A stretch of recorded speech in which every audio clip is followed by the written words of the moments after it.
Oh, hey, this is Layron with the Fantasy Grounds Academy. Today I'm going to take a look at the Minecraft D&D content that was published recently on the D&D Direct show, and it was also published on the website.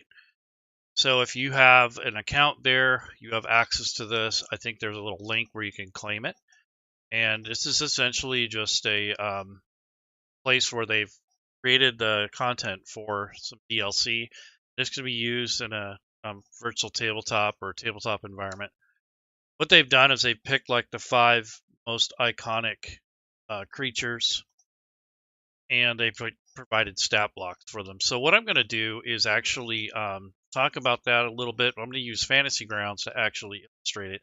This has been covered already by a lot of the big streamers, but I wanted to kind of focus more on the fantasy ground aspect of it and how you can potentially incorporate this sort of stuff into fantasy grounds, and just to kind of show the tools and what you can do with it and such. So to create the content, I just copied and pasted this stat block, and then I was able to input it, and then I added my own artwork. And this is all for me. This is for personal use. This is not official, so this is not an official product from SmiteWorks, and it is not currently licensed to be used for sale yet. So this is just kind of a way to show how Fantasy Grounds can work and also how the content looks. All right, so I'm going to go back to Fantasy Grounds. And what you'll see here is I made a story entry. This has the same information that was on that page. Matter of fact, I have a link to the compendium here, and then I also have another link here, but I'm going to actually delete this because it's redundant. So this is the compendium thing here. And if you ever want to make a link in Fantasy Grounds, all you have to do is you would bring up whatever it is that you are that you want to link. So in this case, this is the D&D Beyond Minecraft creatures. So I'm going to hit copy on the URL, and then in the chat window, I just paste that in there, and then I hit enter, and it creates a link. So then I take this link and drag and drop it into the actual area where I want it to be linked to. And it will put the URL for the actual content. And then this image just brings up this this image here, which is the image they use to advertise this content. The other thing I've done is I've made all the NPCs. So if I pop this up, each one of these links comes up for one of the creatures. So we've got a creeper, we've got Blaze, we've got the Enderman dragon, and then we also have the Enderman itself and the wolf. So these are the 5 creatures that are featured. But I've also created, just for this session, a D&D Steve. So he's essentially just our generic kind of start character for Minecraft. I try to make him kind of like the game. If I bring up his stat block, this is an NPC format, not player format. That'd be a little easier to do it like this because there's really not any supported items yet. But here's his wooden sword, his wooden pickaxe. It's got some notes here that he can craft. He's got the skills to create weapons, armor, and such. It doesn't mention that he needs a crafting table, but that is something that can be added later. And then he has inventory management screen for a 9x4 grid. So what I thought about doing is taking a screenshot and then using little tokens to represent what he has in his inventory. It's a lot of extra work, but it would be kind of fun for immersion if you were trying to play kind of like a simulated version of Minecraft. But nonetheless, this is D&D Steve. He's on the combat tracker, and I made a little backstory for him. So apologies if this kind of bores you, but this is some lore that I created for D&D Steve for this session. So I kind of made all this up. But anyway, so the backstory is once upon a time, there was a man named Steve who lived a simple life in a small town. He had always been curious about the world of Dungeons and Dragons, but he had never had the chance to explore it. A passionate Mojang fan, Steve would spend countless hours playing Minecraft, building intricate worlds and embarking on exciting adventures. One fateful day, while browsing a forum dedicated to Minecraft, Steve stumbled upon an enigmatic link that promised to merge his two great interests, Minecraft and Dungeons and Dragons. Curious and eager to experience this unique combination, he clicked on the link, not knowing that it would change his life forever. So this is kind of like a little backstory. So as the link loaded, a mysterious portal appeared in front of him. Drawn by an irresistible force, Steve was pulled into the portal and found himself transported to a world where the realms of Minecraft and Dungeons and Dragons merged into one. This was a place where swords and spells coexisted with blocks and pickaxes, where fearsome dragons shared the skies with flying endermen, and where the line between the two worlds blurred. Now D&D Steve must adapt to this strange new world, drawing upon his Minecraft expertise and learning the ways of Dungeons and Dragons to survive and thrive. As he explores the vast landscapes and uncovers secrets, he encounters iconic creatures from both universes, making new friends and enemies along the way. With each new adventure, D&D Steve comes to understand true power of imagination and creativity, and he learns that sometimes the most amazing stories are the ones we create ourselves. Through his journey, Steve discovers the worlds of Minecraft and Dungeons & Dragons are not so different after all, both fueled by the boundless potential of the human mind. Together, D&D Steve and his newfound companions will face countless challenges, delving into dungeons, battling monstrous foes, and unraveling the mysteries of this unique world. The fate of Minecraft and D&D realms rests in their hands, and their adventures has only just begun. So this is essentially just a little backstory made where it was just an ordinary guy gets sucked into the computer. You think about it like Tron or one of those other game systems where uh, where the franchises where they had someone who went from the real world into a video game or something like that. And in this case, the video game is going into D&D, and D&D is going into the video game. So there is going to be some DLC this spring, I believe. They're going to incorporate this. It'll be a downloadable content thing. It looked pretty interesting. I'm going to put links for all this stuff in the description after the video. So all the links and the correspondence and the research that I did will be there. I also did a blog page for it, so that should all be helpful if anyone's interested in this. But when I was basically when my kids were younger, they all played Minecraft a lot, and I was always wondering if this D&D thing would ever merge with uh, Minecraft, and surely it did. So it's kind of cool.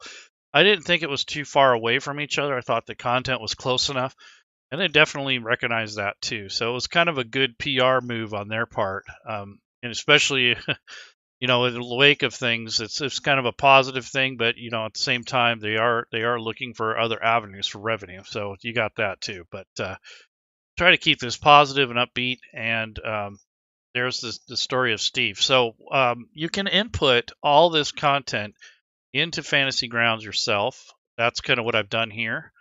So I can use this at my table as long as I'm not distributing this or trying to claim it as my own, that sort of thing, as far as the art and stuff. I did generate this particular art on a Midjourney. So this particular piece of art is really not owned by anybody. And the token here is D&D Steve, who I've generated and made for this particular session for this game. And then I'm gonna build a short little encounter here for the sake of to check out Fantasy Grounds, and we're gonna utilize some of these mobs here. And then this image we're gonna use for our map. So it's really not a tactical top-down map. I don't have Minecraft tiles, but I thought about that before this event to actually generate some kind of tiles that I can lay out, kind of build my own biome, but I didn't really have the time for that, and I didn't really see anything that I wanted to tackle at the moment. I started putting this together last night. Anyway, so what I'm going to be doing here is I'm going to build an encounter just using some of the new NPCs that they've put on the website. Now they're not new for people who play Minecraft, but they're new for D&D stat blocks. And I'm pretty sure the community has already done things like this. They've already reskinned Minecraft. They've already kind of done their own thing. This is kind of a semi-official release by Wizards of the Coast, Hasbro, Mojang. So they got like some kind of partnership. And anyway, so this is D&D Steve right here. I'm just going to have, he's on the map right now. There's a grid on here. I got a little bit of fire effects on the fireplace. So we'll just say that his group and him are sitting around this campfire, and some creepers come up to attack them. So I didn't get time to make the entire party, or I would have put them all on this combat tracker, but I'll just pretend that Steve's with his group here and he's hanging out at this campfire. So to do this, you can go through these and take a look at which creatures we want. So I don't want the blaze, but I do want the creeper. And what I might do is do a wolf pack as well. So there'll be like a few wolves and then this creeper. So they might have a chance to befriend the wolves to help them out in the battle. So what I'm going to do is take and make a couple encounters, one for a pack of wolves and then one for the creeper. So one of the cool things you can do with Minecraft that's really interesting is that you can kind of drag and drop and do your own design. So I'm going to go over to encounters and I'm going to create an encounter here. I can create a random encounter or a set number. So the first encounter I'm going to create here is just with the creeper. There'll be 2 of them. It's going to be a set amount. It doesn't fluctuate unless the DM changes it. So I'm going to put in a creeper encounter. There's going to be 2 of them, and that'll probably be enough for this session here. So we have the creeper encounter, and I just gave it a title and got some spelling error.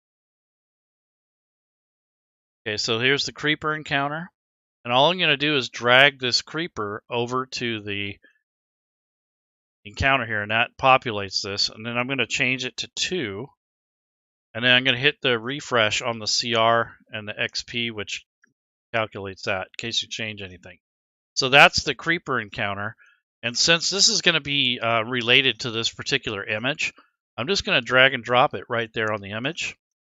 So I took the little link here on the corner and just drag and drop it onto the actual image. That way I have quick access to it. I don't have to dig around looking for it. And I can also include it in a story entry or in the reference manual, whatever you want to do. But this is just so that you can have quicker access and you're not looking for it. You can also drag and drop it down to the hotkeys in case you want to get to it quicker. Now I'm going to make one more encounter, but this is going to be a random encounter. So what this is going to do is simulate, just kind of a random variety of encounters that you might come across. So I'm going to have it set to where it's really not going to go too high, but it's going to generate between 2 to 4 different creatures, maybe 5. So I'm going to say wolf pack.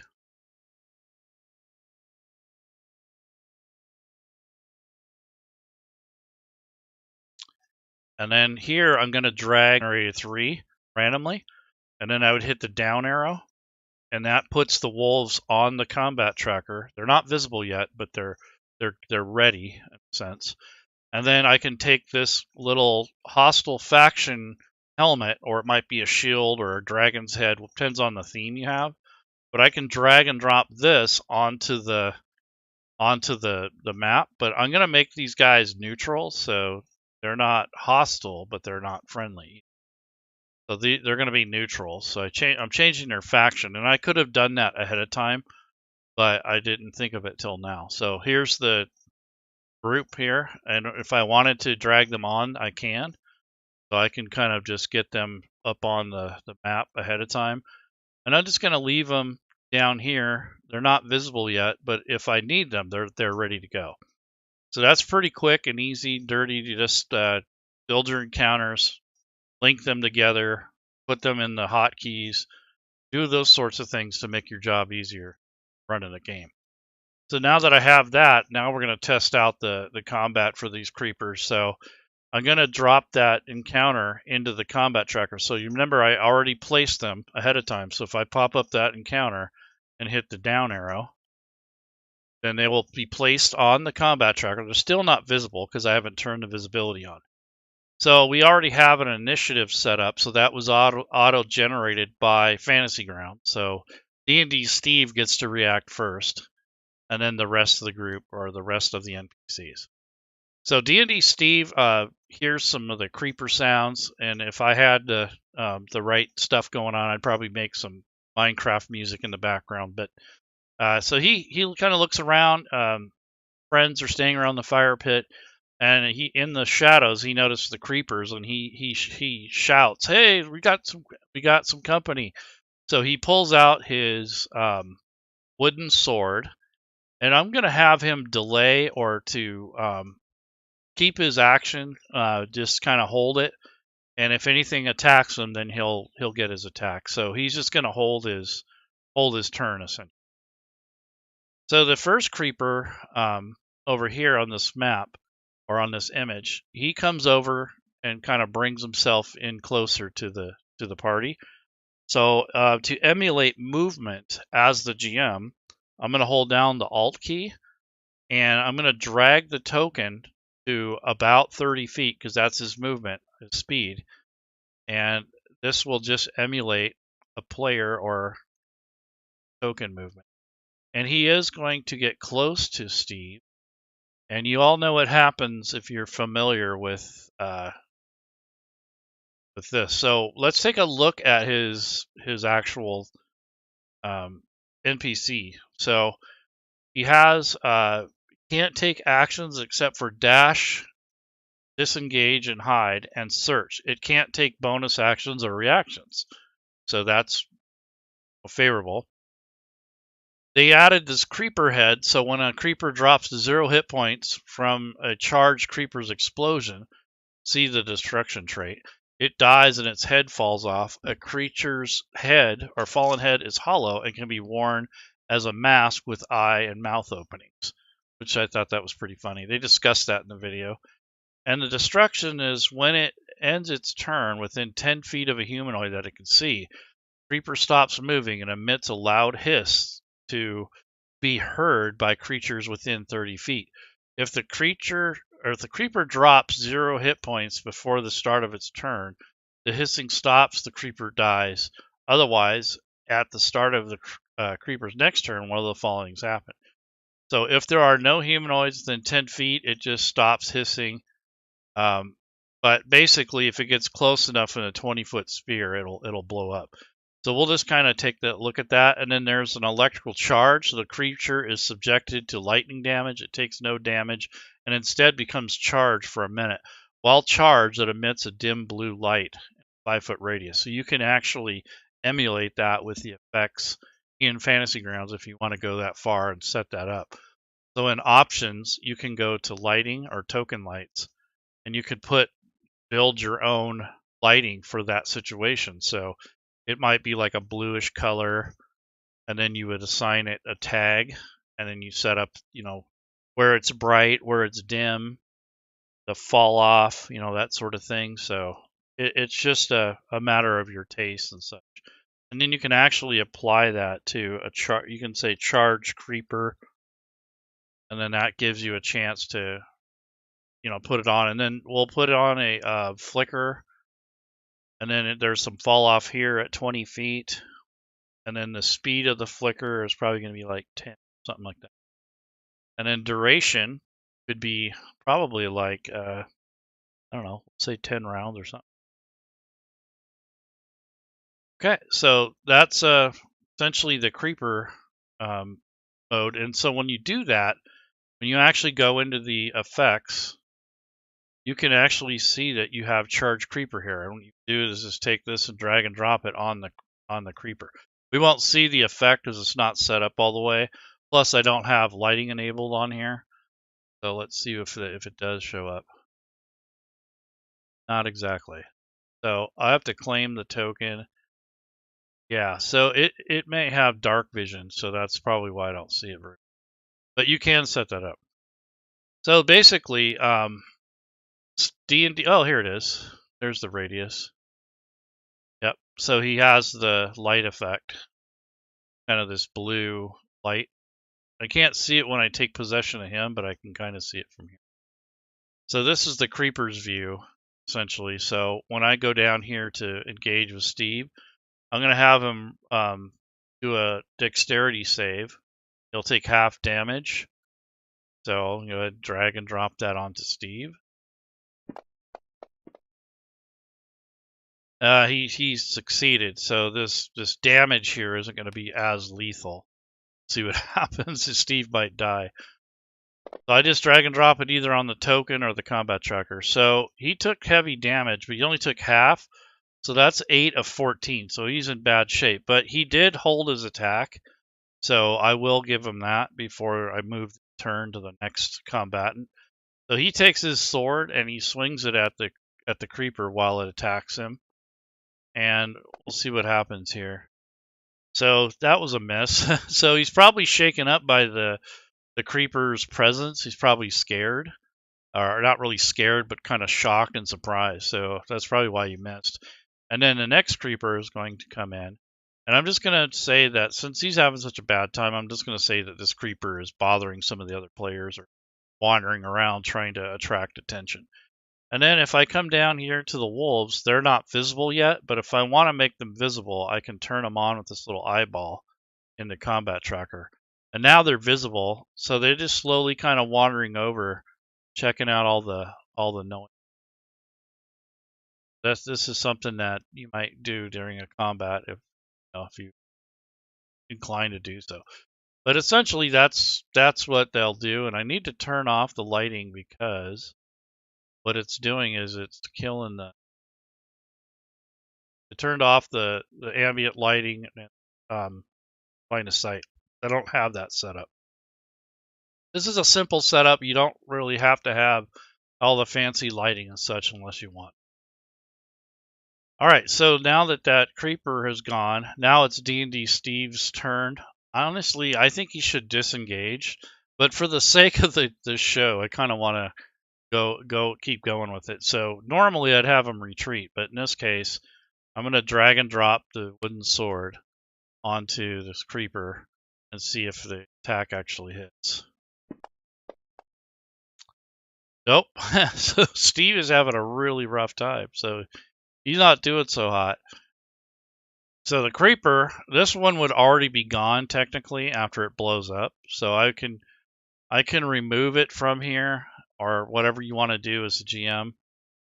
This would be something that you have to decide how you want to do it. But this creeper here is kind of creeping around and chasing the other guys around. So that's its turn essentially. And then the wolves will come sniffing around. If you don't attack them, they probably will leave you alone. But if they get close enough and they feel threatened and you attack them, they'll likely attack. So they have some traits. So they have pack tactics, just like you'd see in a regular D&D game. If they're within 5 feet of each other, they have advantage on their attack rolls. And then they have also a bite action.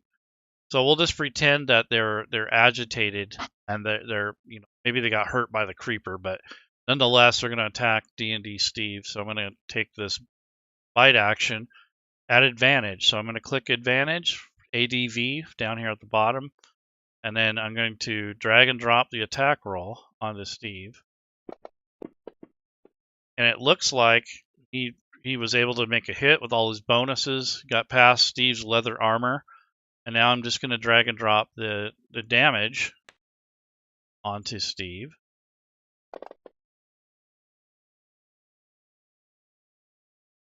Wow. Okay. It says he's dying. But yeah. So he's prone and unconscious. So that's a status thing here where he's down. And then the actual wolf, if he wanted to knock him down, you do the save versus strength. But he already basically took him out, so you don't even need to auto fail, because he's already down.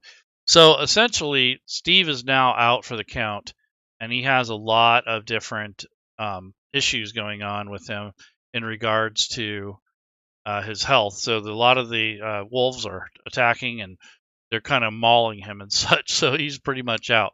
So in Fantasy Grounds, something new. When you remove a dead or unconscious opponent from the combat tracker, it leaves behind a blood splatter, and you kind of have a mark of where that person went down. So that's kind of a new feature in Fantasy Grounds. It's not completely new.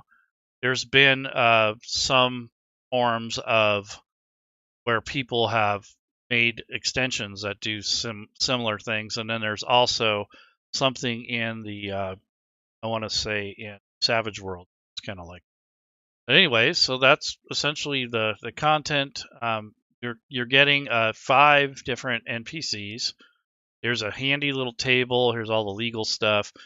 And then it just says that the bestiary has 5 mobs from the World of Warcraft. You can use it in your D&D campaigns, and then they're arranged alphabetically and such. So what they have implied is that when you are going to use this kind of content, it may not work for your campaign. So what they would have you do is to kind of justify it. Like if you're in the middle of a game and all of a sudden you got creepers and stuff from Minecraft, you can actually put your players in a alternate universe for a session just to kind of change things up and kind of make things fun and refresh. And that's one of the suggestions they made on the stream. I think that was a pretty good idea. So it's like a game within a game kind of thing. That's the concept they had. And then as far as the actual images go, I just made this background decal out of the images that they supply on the website. That's what this is back here. I just kind of threw this together in Canva. And then I've made some other images on Midjourney on the AI program. So for instance, I made several of these different types of images for this particular show in case, but I got some content here, like some more pictures. You can possibly set this up if you made all the NPCs and you had tiles and such. You can kind of recreate this scene if you. It's kind of cool. So you can put all this stuff into Fantasy Grounds yourself, and then do the hard work of making all the little tokens and all. So, anyways, that's basically the stuff that comes from D&D Beyond. It's also coming to Minecraft this spring. Probably my guess is the end, but that's just me. I could be wrong, but they said spring, so that could be all the way up to the middle of June. So, anyways, you guys have a good day. I don't want this to go on too much longer. I think 30 minutes is good. But if you have any questions about Fantasy Grounds, come on over to our Discord, Fantasy Grounds Academy, and also you can check out the official Fantasy Grounds Discord and the forums. That's also a good place to go if you have any questions, or if you want to get started. You can certainly watch videos and join different Discord communities that supports Fantasy Grounds. And then, of course, you can always fiddle around on your own. You can download the demo and join up in a one-shot game and see if it's the right fit for you. Anyways, take care, everyone. And just again, this is not official content. This stuff I put in myself, and it can be done. It's not. It took me about maybe an hour to do all the work to put all this stuff in. But it took me, couple hours to plan the show because I had to do all the artwork and all that stuff. So, anyways, take care. And again, I'll leave all the links in the description at the end of the video.